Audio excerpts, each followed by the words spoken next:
Since the 1930s, car manufacturing at Ford's Dagenham car plant had been a major employer in the local community.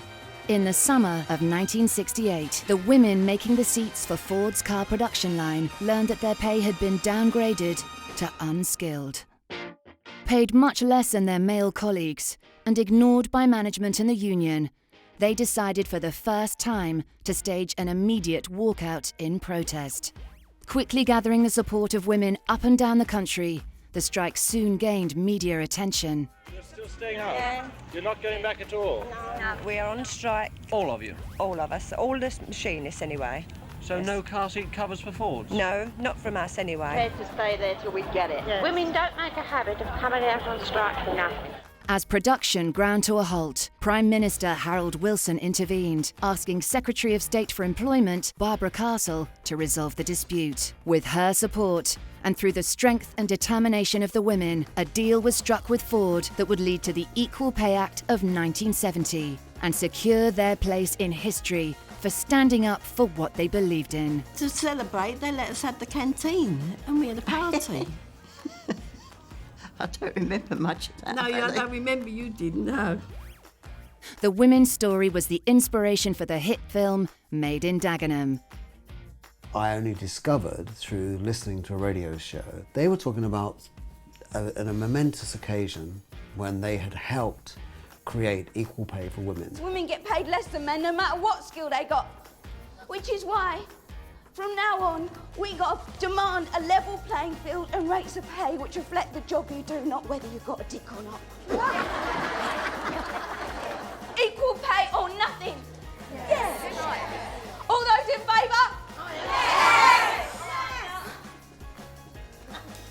Everybody, out.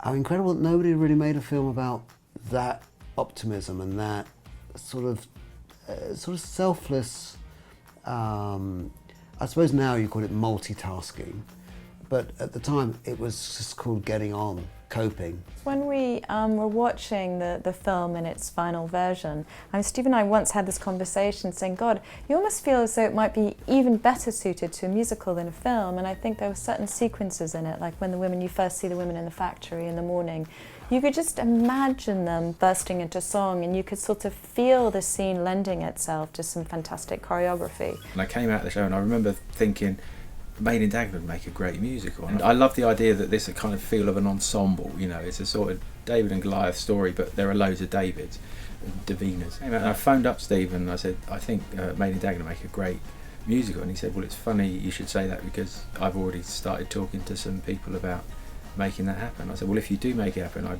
love to have a go at the music. Go, go, go! We're not entirely unfold, look!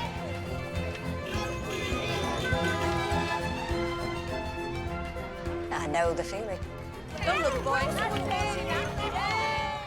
With theatre producers Stage Entertainment leading development of the musical, international stage and film actress Gemma Arterton was cast in the lead role. She's a star, and there's a reason these people are stars. It's because she commands the stage. She's got this fantastic presence. She's got a work ethic that's unbelievable.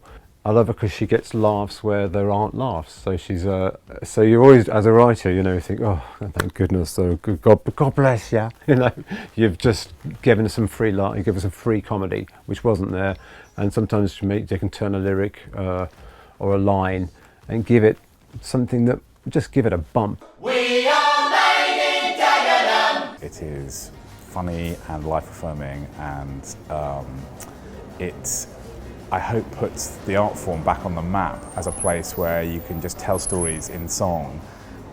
Yes, you may not know all the songs before you go in, but I guarantee you'll be singing most of them when you come out. It's got the best, ballsiest, most vibrant, engaging, dirty, soulful bunch of men and women in the cast, and we've had fun every single second of making it, and I think that transmits itself from the stage. Made in Dagenham is the incredible, uplifting, true story of how a brave group of ladies turned the tables and paved the way for a global change in pay equality. It's the story of the Essex girls who changed the world.